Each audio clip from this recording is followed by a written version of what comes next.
Welcome to Introduction to Neurodiversity Week 2.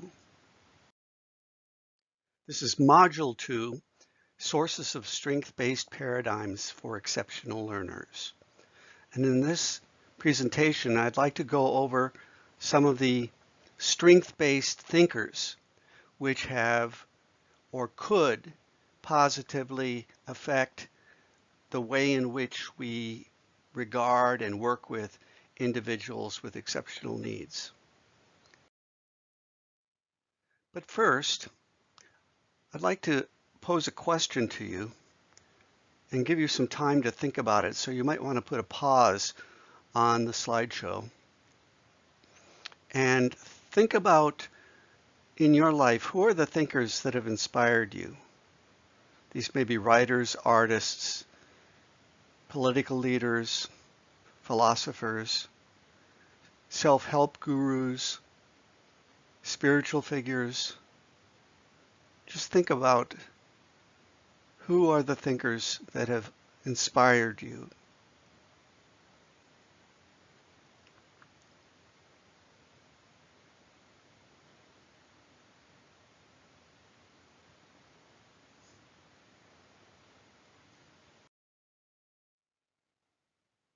Okay, now we're going to survey a number of sources for strength-based paradigms.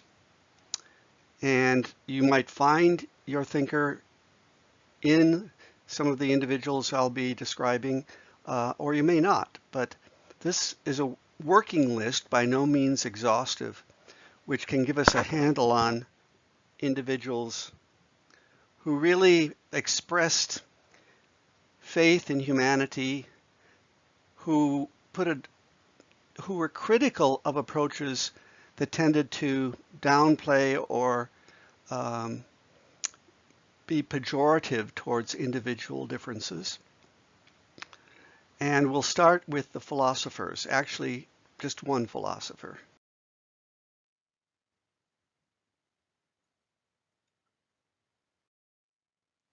This is Friedrich Nietzsche, who I decided to pick among all the philosophers of Western civilization. One of my favorite quotes by him is, "One must still have chaos in oneself to be able to give birth to a dancing star." Nietzsche is in some ways the godfather of the human potential movement. He wrote widely.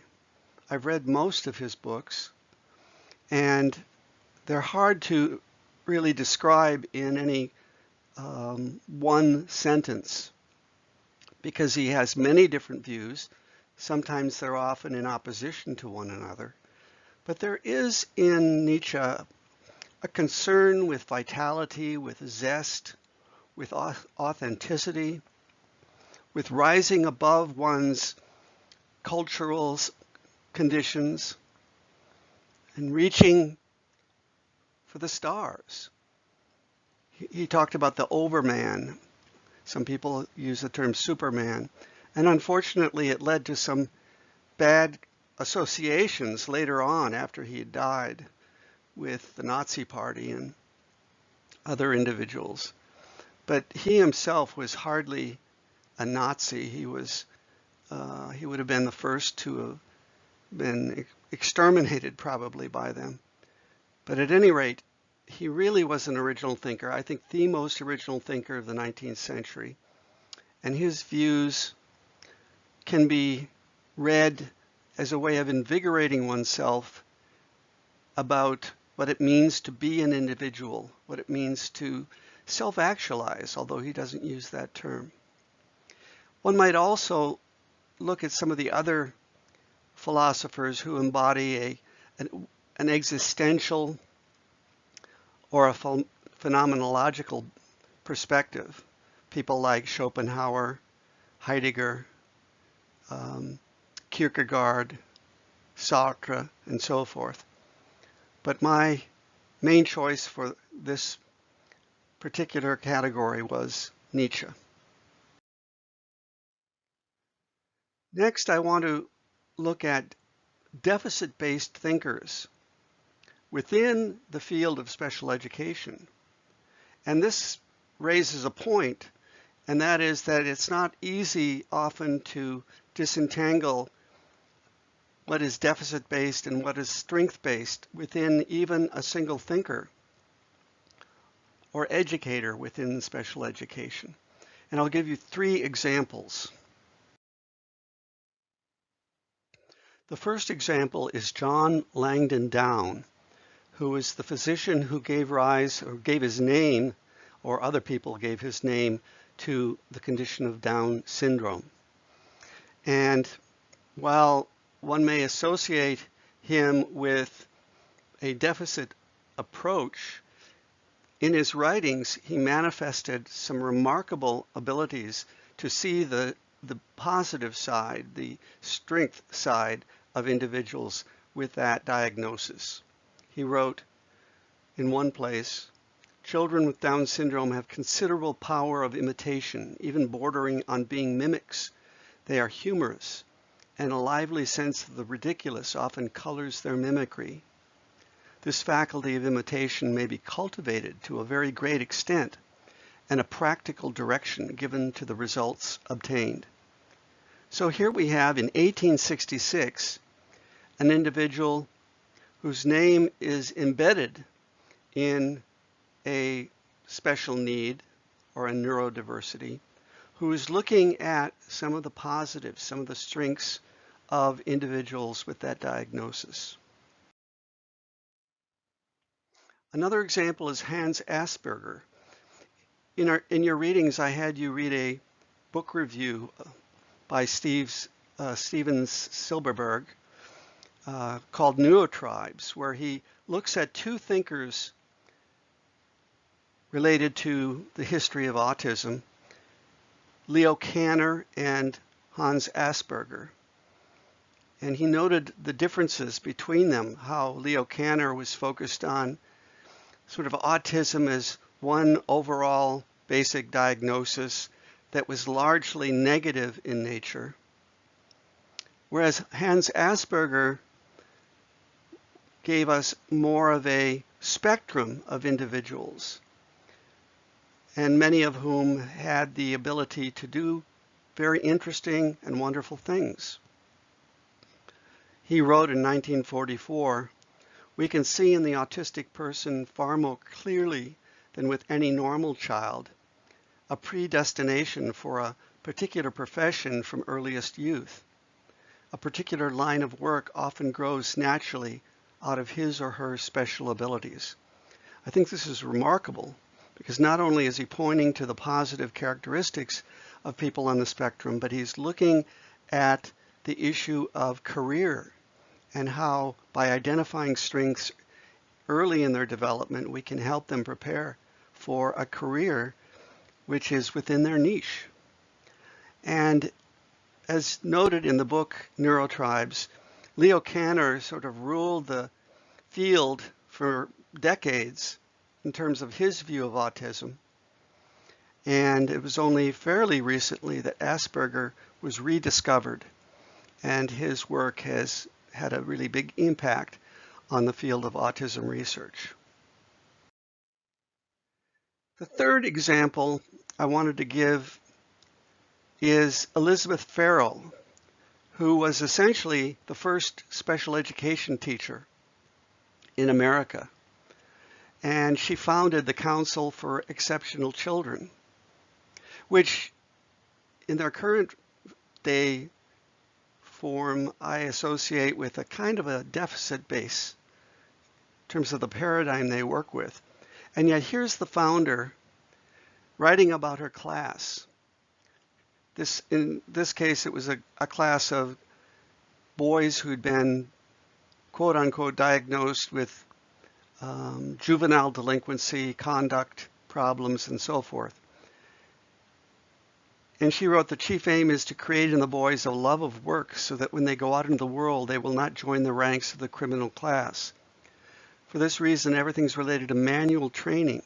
They always have some subject as a center. At present, it is the farm. In woodworking, they are making a house and barn, fences, furniture, and flower boxes. They are weaving the rugs for the floor, making a hammock, doing raffia work and basketry. They went to the country for the soil to plant their miniature fields and sent to Washington for seeds. In painting, their subjects have been apple blossoms and violets with an illustrated trip to Bronx Park. In picture study, they have taken oxen plowing, the Angelus, etc. In arithmetic, the older boys measure in a concrete way the rooms of the house and the fields. In their written work in English, they are having stories of farm life and reports of personal observation in reading, stories of dogs, horses, making hay, and so on. In spelling, words relating to manual occupations, soil, seeds, leaves, barn, etc. She goes on. And I think what she's describing really goes beyond simple manual training. When I think of manual training, I think of all these kids sawing and planing wood to make a bird feeder or a table or something like that.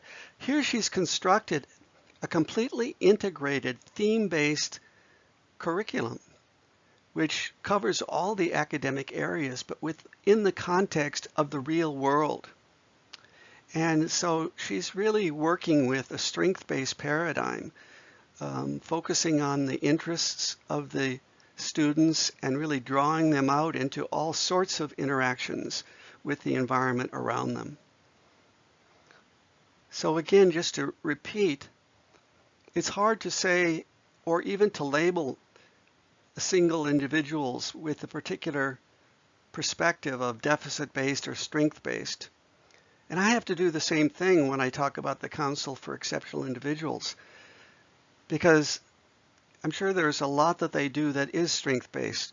I've talked with so many special educators who may not know about neurodiversity, but know that one of the most important things that they do as a special educator is to work with the strengths of their students, to identify them and then relate them to specific learning activities. So I think this is a really important theme for the whole course, that we shouldn't seek to dichotomize or separate strength-based and deficit-based, except in this academic format to look at them individually for what they are. But we should remember that in the real world, these two perspectives interact with each other.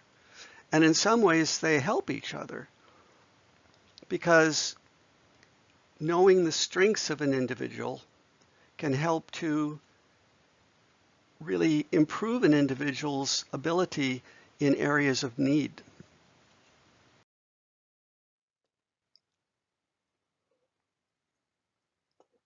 The next category I want to talk about relates to depth psychologists.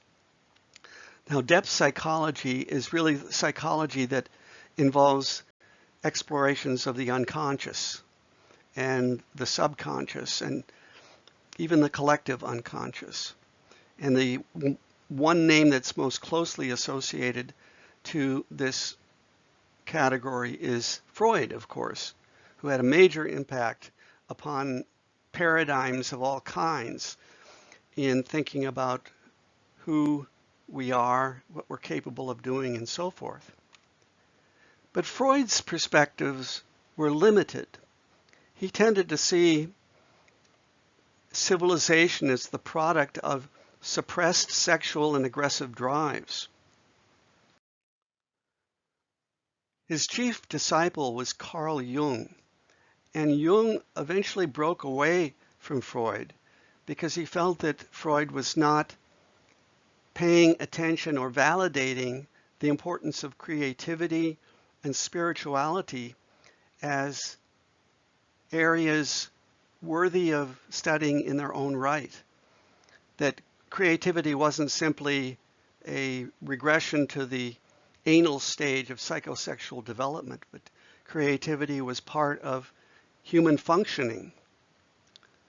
And we see this in Jung's quote here, "The privilege of a lifetime is to become who you truly are."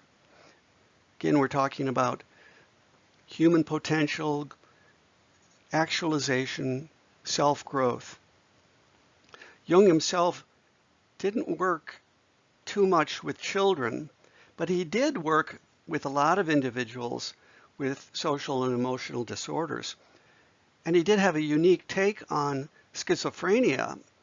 He was the first thinker who pointed out that schizophrenics, in their so-called jumbled speech patterns, are actually filtering the collective unconscious in their words. They're actually getting in touch with this, the collective unconscious, which is humanity's source of archetypes, universal archetypes, like the Great Mother and the trickster and the image of the gods and goddesses in mythology and so forth. Jung wrote, "Only in our creative acts do we step forth into the light of consciousness and see ourselves as whole and complete." Another depth psychologist that is far little known comparatively with Jung is Roberto Assagioli, an Italian psychiatrist, who developed an approach called psychosynthesis. He felt that Freud was so focused on analyzing, taking apart the individual, and Assagioli wanted to look at putting that individual back together, synthesizing through psychosynthesis. He wrote a book with that title, and he also wrote a book called The Act of Will, which I read many years ago. In fact, I was quite involved with psychosynthesis back in the 1970s and did training in it in Canada. And The Act of Will was a very interesting book because it raised the issue of the will as an important faculty of being human, the human will. And this reminded me of, there's a book called The Strong-Willed Child by James Dobson, of Focus on the Family, where strong will was associated with a negative. But Assagioli points out, and I think this would be an interesting area of investigation for someone, to look at kids who manifest a strong will as a positive attribute rather than as a negative, or maybe as one that cut both ways. But we don't research the will very much in psychology, if at all. And so there's a lot of important work that remains to be done in this area, and particularly with exceptional individuals. Another source of strength-based paradigms are the humanistic psychologists of the 20th century. One of the fathers or founders, let me not be gender specific, one of the founders of humanistic psychology is Abraham Maslow, who is best known for his model of hierarchy of needs, as it's called. In Maslow's perspective, that was that one needed to fulfill one's lower needs, including physiological, air, water, food, before they could go on to their safety needs, personal sense of belonging. No, that's the next level. Their safety needs, personal security, employment, health, property. And then they're ready to go on to a higher need, to love and a sense of belonging. And then next to the sense of esteem, self-esteem, feelings of strength and freedom. And finally, self-actualization, to become the most that one can be. So he gives us a model for looking at a number of qualities that could be and that are manifest in many individuals who are labeled with deficit-based diagnoses, individuals who show self-esteem, show friendship, show a sense of freedom in their interactions with others. And so Maslow, again, this has not been very fruitfully applied to neurodiverse individuals, but this is another area of potential exploration. And then we come to Carl Rogers, a counseling psychologist who was best known for his attitude of unconditional positive regard toward the clients that he was working with in therapy. And I think we can use this particular attitude as one that needs to be cultivated in special educators who are working with kids and adults with special learning needs. That if we at the very beginning have this unconditional positive regard for them, we're going to have access to much more of that child or that adult than if we come in with preconceived notions and prejudices and biases. Rogers wrote a book that does specifically relate to education called Freedom to Learn. And there's a lot that could be done to apply his ideas to special education. The next category is progressive educators. And my first choice was Maria Montessori, who was really my reason for getting involved in education in the first place. Back in about 1971, I read something about how service in a Montessori school was spiritual service. And I was having a sort of a spiritual transformation at that time, and I felt a calling. So I wanted to be a Montessori teacher, but it turned out that the training center told me to go back and finish my bachelor's degree. By the time I did that, I had other interests in education, including Montessori. But Montessori believed that the child was a sacred being, that all children can explode into learning. She worked with a lot of kids in special education or with special needs. And in fact, she devised a lot of her Montessori materials with kids with special needs in mind. She actually borrowed her own ideas from some 19th century thinkers like Seligman and Itard, both French thinkers who worked with kids with special needs. The next educator I want to highlight is Rudolf Steiner, who originated Waldorf education. And he also developed a special, what he called curative education for kids with special needs that really depended upon a lot of love, observation, acceptance, and included very specific ideas for movement and for sensory activities and so forth. And I've included his book on curative education in the bibliography for this course. John Dewey certainly belongs in any list of progressive educators. He believed that education exists in its best state as experiences of real life.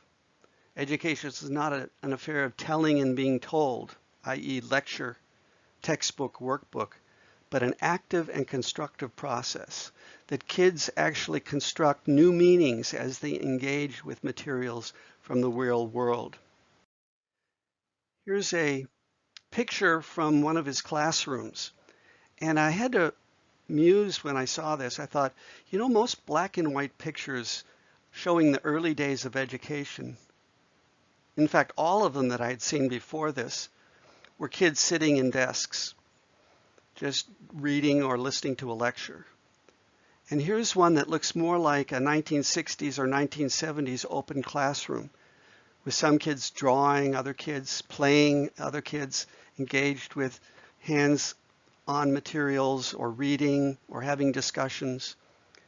And it was this active searching for meaning and constructing meaning that really was the hallmark of a Dewey classroom. And then finally, I wanted to highlight Howard Gardner, who has had a huge impact on my life. I discovered his work in the mid-1980s, did my dissertation on his theory of multiple intelligences, and began writing and speaking and doing workshops and so forth which continues to the present day. And it was Gardner's approach to learning in multiple ways that really made an impact on me as a special educator. The idea that some kids may not show their gifts through linguistic or logical mathematical intelligence, but they may show it through spatial or musical or naturalistic or interpersonal intelligences. And this was a real wake-up for me of a model that could be communicated to parents and teachers to let them know that even though their kid has challenges, they also have strengths that need to be validated and worked with. And of course, this is his multiple intelligences, both his terms and then the ones I came up with: word smart, logic smart, nature smart, picture smart, etc. One of the things I liked most about this model was how easy it was to teach kids, even very young kids, so that they could understand how they learn best and where their learning challenges are. Next, I want to look at positive psychologists. There's a whole field now within the field of American psychology known as positive psychology. Its originator was Martin Seligman, who at one time was the president of the American Psychological Association. And he said that psychology for too long had been exploring deficits, problems, difficulties, had been measuring gaps and disorders. And it was time now to look at the health within humanity, the positive things, the strengths. The good life is using your strengths every day to produce authentic happiness and abundant gratification. Through his work at the University of Pennsylvania and the Institute on Character, he derived 24 character strengths. And the one assignment for this module is for you to take the character strength survey online, and you get a free readout at the end of your top strengths, your middle strengths, and your lower strengths, which are still strengths, just needing more attention. And so I invite you to do that maybe right after you listen to this PowerPoint, so that you can write about your experience of it. This is the website that you need to go to. I have a link in Module 2 that you can go right to that website. Another positive psychologist is Mihaly Csikszentmihalyi, a Hungarian psychologist who migrated to the United States and became a professor. I think he was at the University of Chicago and then Claremont Graduate School. And he's best known for the idea of flow, a state of being where one is completely involved in an activity for its own sake, where the ego falls away, time flies, every action, movement, and thought follows inevitably from the previous one, like playing jazz. And he developed this model of flow, which is that flow happens when something is neither too easy, which results in boredom, or too hard, which results in anxiety. Flow means being in that in-between state where you have the skills to be challenged and where you aren't going to be bored. There's enough demand in the activity. He studied this in rock climbers and in artists and in surgeons and others working in highly demanding fields. And I think this is an important concept for us to use in neurodiversity. Many of the kids that come to the doctor with a potential diagnosis of ADHD have what is called hyperfocus. And in the ADHD world, this is considered a negative. But one of my points in my book, The Myth of the ADHD Child, was that hyperfocus could in fact be a flow state, and we're regarding a negative experience as a positive. Of course, it's possible that hyperfocus may simply be stupor, just kind of spaced out, like spaced out as they play a video game or as they watch a TV program. So one important research area would be to disentangle stupor states from authentic flow states in kids with a diagnosis of ADHD as well as kids with other special needs.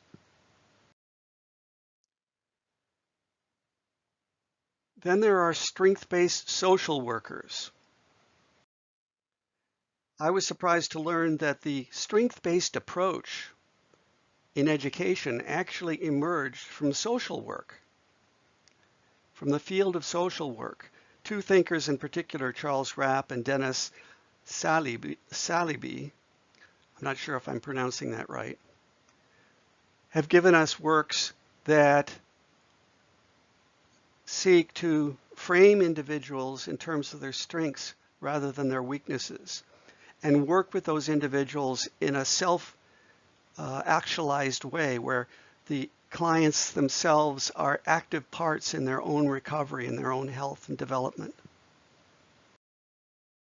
And then finally, I wanted to highlight some gifted and talented educators. It's always struck me, in fact, that the things that they do in gifted and talented programs are the sorts of activities that all children should have, and certainly all kids in special education should have. Work in gifted education has particularly focused on creativity. And one of the founders of our creativity in education fields is E. Paul Torrance, who taught at the University of Georgia and did research for many, many, many years. I had the occasion just to correspond with him not too long before he passed, and I admired his work. There was a time when one of the only strength-based assessments you could give a child was the Torrance tests of creative thinking, which are still available today. Fortunately, there are a number of other strength-based tests that have come on the horizon that I'll be mentioning in future lectures.